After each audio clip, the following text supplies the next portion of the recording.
Kan kita ini sejak menjabat kan yang namanya dibilang PKI, dibilang anaknya Gerwani, dibilang anti asing, dibilang anti asing, dibilang ijazahnya palsu, komplit udah nggak tahu yang kurang apa, yang kurang tolong dikompletin aja.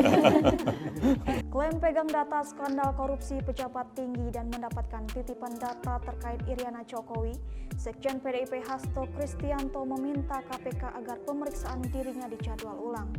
Hal ini diungkapkan juru bicara PDIP Guntur Romli pada Senin 6 Januari 2025 bahwa Hasto tidak bisa menghadiri pemeriksaan KPK terkait penetapan tersangka kasus Harun Masiku.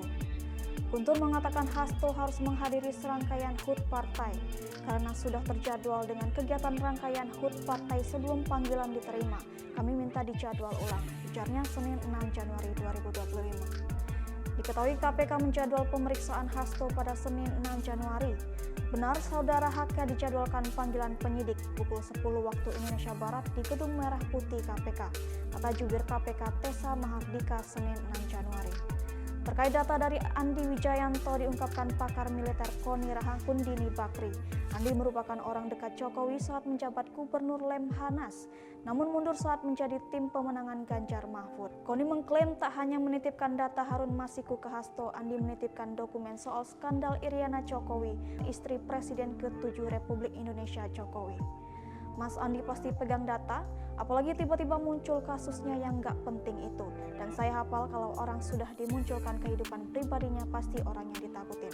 Tegas Koni di podcast Abraham Samad. Diketahui Andi akademisi dan politisi yang memiliki pengaruh besar di Indonesia dan pernah menjadi konseptor menyusun kampanye Presiden Joko Widodo pada tahun 2014. Dia merupakan putra dari Majen TNI Theo Savei yang juga mantan Pangdam 9 Udayana dan Jenderal Kopassus yang aktif di PDIP. Jubir PDIP Guntur Romli juga membenarkan Andi Wijayanto menyumbangkan data ke Hasto. Mas Awe memberikan tambahan data dan analisis, semuanya sumber dari internal. Karena baik saudara Sekjen dan Mas Awe sebelumnya ada di dalam kekuasaan, kata Guntur. Terkait dengan tuduhan soal Iriana, Presiden Jokowi sudah menegaskan keluarganya sudah terbiasa dengan tuduhan framing jahat tersebut. Dia menegaskan semua harus bisa dibuktikan.